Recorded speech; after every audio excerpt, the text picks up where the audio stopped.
The SS United States is bigger than the Titanic, as long as a skyscraper, and holds the record for the fastest ocean liner to cross the Atlantic.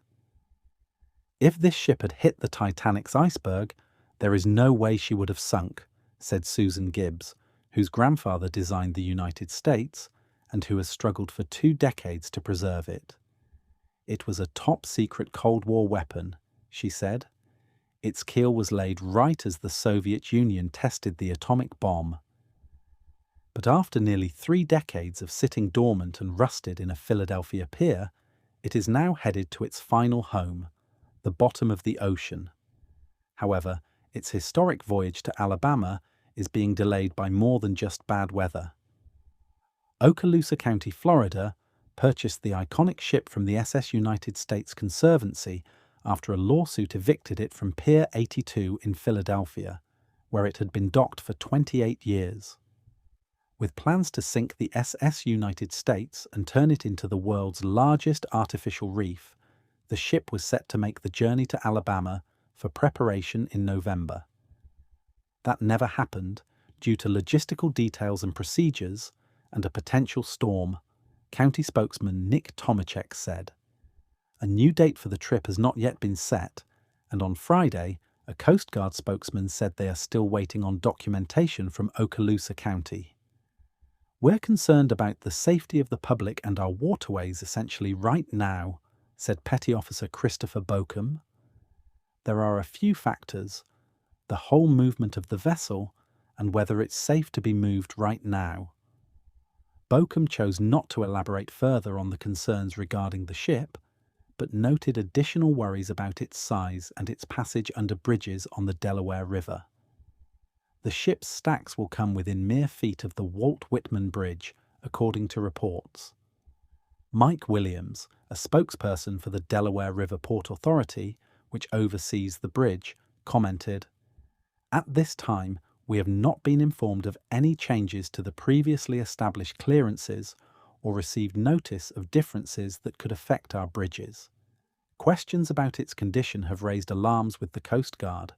Sources indicate that the federal agency is currently evaluating the ship to ensure it is fit for the journey to Alabama, where it will be prepared for sinking. They are focused on preventing any issues such as leaks or other events that could cause the ship to become a reef sooner than planned. The Coast Guard has stated they are awaiting further documentation from Okaloosa County. Until these concerns are resolved, the ship's departure remains uncertain.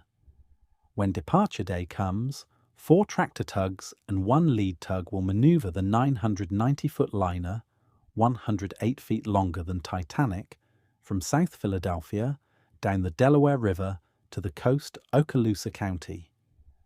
Workers will remove contaminants and non-metal objects from the ship, according to marineinsight.com.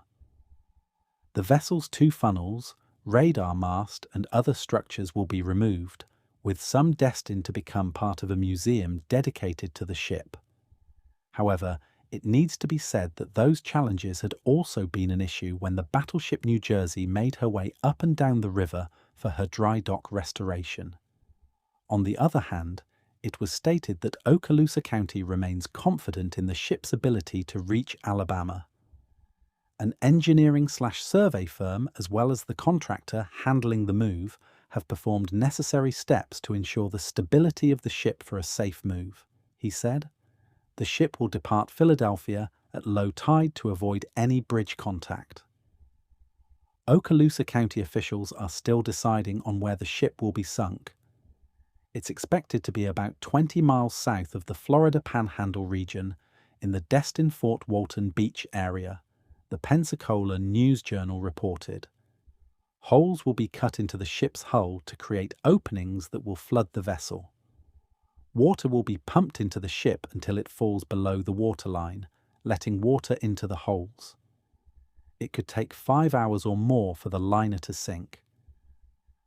The liner will join a group of other vessels that have become artificial reefs in the Gulf region, including the USS Oriskany, an 888-foot-long U.S. Navy aircraft carrier that was sunk 22.5 nautical miles off the Pensacola Pass in May 2006. The carrier has become a popular but challenging dive for scuba divers. If the SS United States remains at Pier 82 after December 12th, a $100,000 penalty will be imposed, as stipulated in the purchase agreement. The SS United States has been at Pier 82 since 1996. Ever since, there have been grand plans for the vessel, but nothing ever worked out.